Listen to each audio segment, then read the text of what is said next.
जूही जी, सरकार कह रही है कि विपक्ष नहीं मान रहा था। हम इलेक्टोरल रिफॉर्म्स पर चर्चा चाहते थे, आप लोग एसआईआर पर अड़े हुए थे। वो कह रहे हैं आपको पीछे हटना पड़ा ना, मानना पड़ा आपको कि इलेक्टोरल रिफॉर्म्स पर चलिए डिबेट कर लेते हैं। आपकी वजह से इतना समय बर्बाद हुआ। मानक जी, पहले तो चर्चा जरूरी है, क्योंकि अभी बार बार कहा जा रहा है कि संसद हमारे चुने हुए प्रतिनिधियों को कंसिस्ट करती है, तो जो अधिकार का हम प्रयोग करके उनको चुनते हैं उस अधिकार से ताल्लुक रखता है एसआईआर। और एसआईआर में कठिनाइयां आ रही हैं। उत्तर प्रदेश में एक बहुत ही सीमित समय दिया गया कहने को आज इलेक्शन, और चुनाव आयोग, बार बार कहा जा रहा है कि चुनाव आयोग एक इंडिपेंडेंट बॉडी है। सर, चुनाव आयोग और इलेक्शन कमिश्नर्स जो हैं वो आपके प्रधानमंत्री और हमारे भी प्रधानमंत्री उस पूरे प्रोसेस पे पार्टिसिपेट करते हैं, तो वो सरकार का एक अंग भी है। और अगर वो सवाल के जवाब नहीं देता है तो चर्चा संसद में ही होगी। दूसरी बात ये कि आप गांव में जाइए, बीएलओ किस तरह के प्रेशर में काम कर रहे हैं, अपलोडिंग का काम कहां पूरा हो रहा है। चुनाव आयोग कोई भी आंकड़े दे, हम लोग अभी अतरौला, गोंडा, जरा ग्रामीण अंचल में जाइए, शहरों में आपके पास इंटरनेट कनेक्टिविटी है, आपके पास ना आधारभूत संरचना है कि एक महीने में आपने उत्तर प्रदेश जैसे प्रदेश पर एसआईआर थोप दिया। हमारी पार्टी पूरी तरह सहयोग कर रही है, हमारी पार्टी के लोग बैठे हुए हैं, फॉर्म भरवा रहे हैं, क्योंकि उसमें तकनीकी कठिनाइयां हैं। मुसलमानों को पिछलग्गू किसी का कहा गया, बहुत ही दुखद है।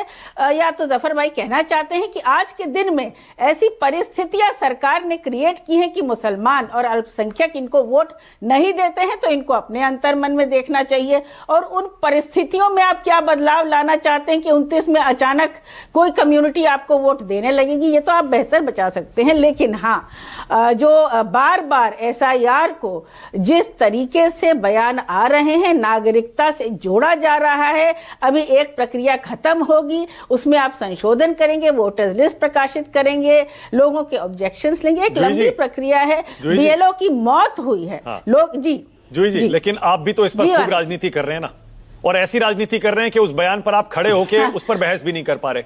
अखिलेश जी कभी उसको रिजर्वेशन से, आरक्षण से जोड़ देते हैं, कभी कहते हैं मुसलमानों और यादवों के वोट काटे जा रहे हैं, हमारे वोटरों के वोट काटे जा रहे हैं।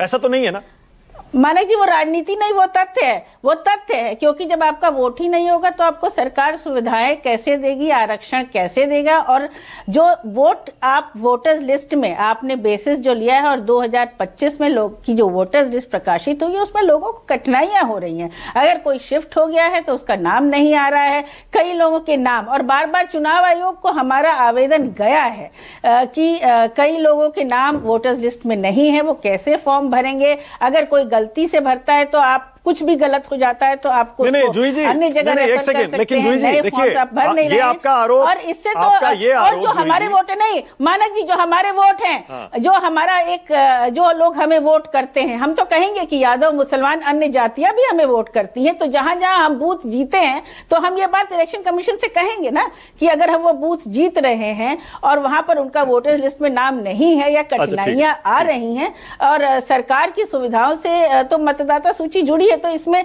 राजनीति तो बिल्कुल होनी चाहिए, जमकर होनी चाहिए, संसद में होनी चाहिए। संसद नहीं सुने तो सड़क पे होनी चाहिए। लेकिन यह कहना कि चुनाव आयोग एक स्वतंत्र संस्था है, इसलिए हम, जो कि जफर इस्लाम साहब ने कहा कि एसआईआर पे हम चर्चा नहीं करेंगे, ये तो आप अपनी जिम्मेदारी से सरकार भाग रही है, और सरकार को कुछ छुपाने के लिए तभी वो चर्चा नहीं करना चाहती, वो भी संसद में नहीं करना चाहती है। हम तो बार बार इस बहस की मांग कर रहे हैं, कोई झुका नहीं है, लेकिन इस बहस और इसका एक रिजल्ट भी आना चाहिए। जी, बहुत बढ़िया, बहुत बढ़िया। कम से कम जूही जी आपने बहुत खूबसूरत बात कही कि कोई झुका नहीं है। बहुत बढ़िया, ऐसा ही होना चाहिए। लोकतंत्र में बीच का रास्ता निकालकर आगे बढ़ना चाहिए, बहस होनी चाहिए।